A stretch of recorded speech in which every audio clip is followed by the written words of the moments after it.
Hello friends, welcome to my YouTube channel. On this channel I will be discussing various laws and their impact on our lives as well as their impact on the society. Today's topic will be the lethal gas leak issue in Vizag, and also we will be discussing the two kinds of liabilities, that is the strict liability and the absolute liability, and which kind of liability should have been imposed upon the owners or those responsible for this gas leak by the NGT. So if you have not subscribed my channel up till now, go ahead and subscribe to my channel. So friends, as you know, on May 7th, a very lethal gas named styrene gas was leaked from a chemical plant owned by our South Korean company LG Polymers India Private Limited in Gopalpatnam, Vizag. The gas which was leaked, it claimed lives of more than 12 people and sickened over 1000 people, and also affected the flora and fauna of that particular region. Once the incident was reported widely by the media, the National Green Tribunal, it took suo motu cognizance of the matter and formed a committee immediately under the head of retired judge of Andhra Pradesh High Court.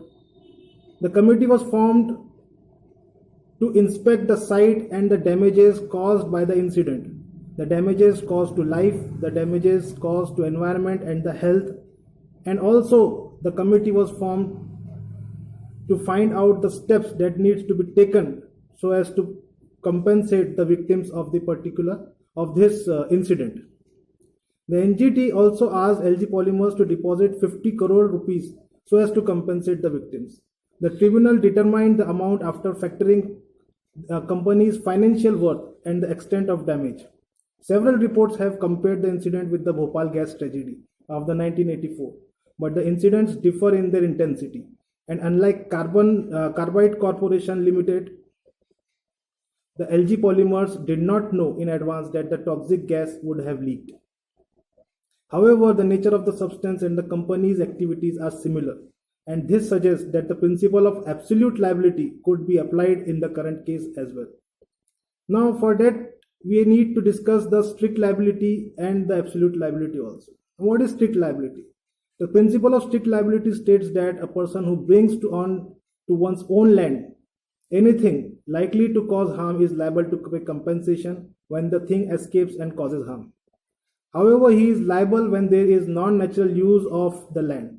The principle also restricts liability when the escape is due to an act of stranger or an act of God, or due to the person injured when it happens with the consent of the person injured or with. And regarding absolute liability, the principle of absolute liability is rooted in a 1987 case in the Supreme Court, which was NC Mehta versus Union of India and others. It relates to the escape of oleum gas from a unit of Shriram Foods and Fertilizers Industries, Delhi, belonging to Delhi Cloth Mill Limited.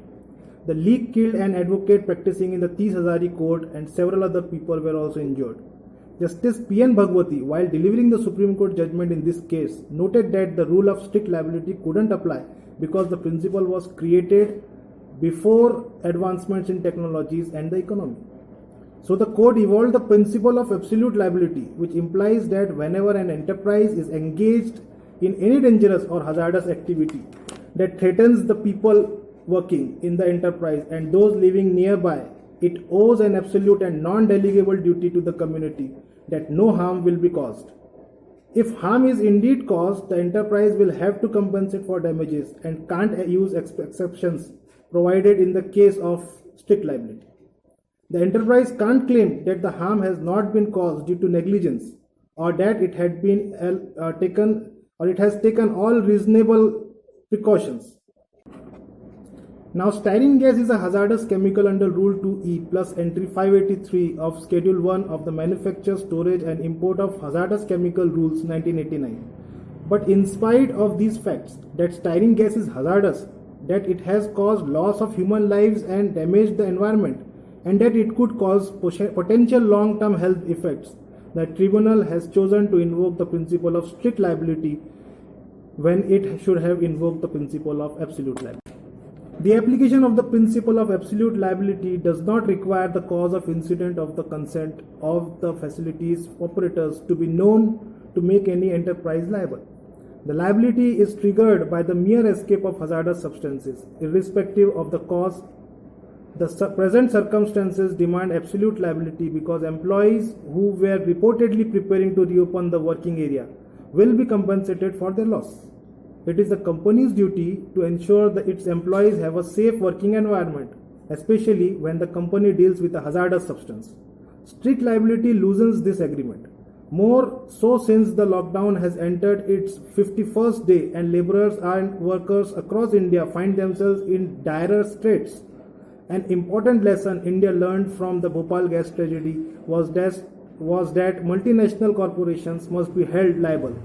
In 1984 and shortly after, it was very difficult to fix liability on officials of the Union Carbide Corporation, even though there was clear evidence of neglect on their part, allowing the deadly gas to escape.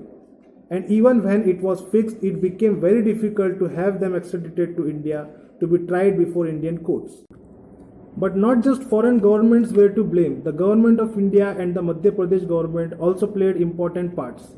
As Upendra Bakshi, Emeritus Professor of Law at the University of Warwick and the University of Delhi, wrote in 2016, parent companies that hold a larger volume of shares in their subsidiaries still manage to escape liability for violating human rights because these MNCs are above any obligations to people and environments they hurt and harm. They operate in a moral-free zone. They remain beyond the sanction and cultures of guilt and shame and continue to live in a world of corporate Neanderthalism. In the Vizag leak incident, the Indian company LG Polymers India Private Limited is owned by South Korean battery maker LG Chemicals. The government of India should undertake every effort to prosecute the people responsible for the tragedy. Generally, in such cases, the people from the Indian company will be tried, but due to technicalities in the law, the parent company will be absolved. Then again, the government of India has consistently been relaxing restrictions to promote industrial activity at the cost of environmental and ecosystem damage, and more recently did away with labor laws originally designed to protect the rights of the workers. So it seems unlikely that it will go hammer and tongs after the parent company, and all the more important that the NGT should have invoked a principle of absolute liability in this case. So that's all for this video. Thank you so much for watching. Do not forget to subscribe and stay tuned for next videos. Thank you.